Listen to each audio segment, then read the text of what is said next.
Vice sindaco, giovane, donna con deleghe importanti, una grande giornata oggi.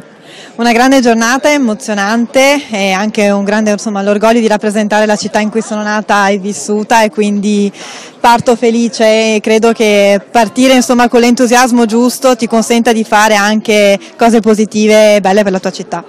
In due parole, come sarà il rapporto con Padova e con i cittadini di Padova, il tuo personale rapporto? Il mio personale rapporto sarà un rapporto al servizio dei padovani, sarò io tra di loro, quindi io girerò, li incontrerò, stringerò le mani, parleremo, discuteremo e per cercare insieme di trovare anche una soluzione concreta ai problemi quotidiani.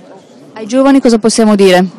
Ai giovani dico ragazzi, ora ci sono anch'io, pronta ad ascoltare, ad ascoltarvi prima di tutto, portare la vostra voce dentro le mura di Palazzo Moroni, e quindi rimbocchiamoci le maniche tutti insieme perché dobbiamo ripartire da noi.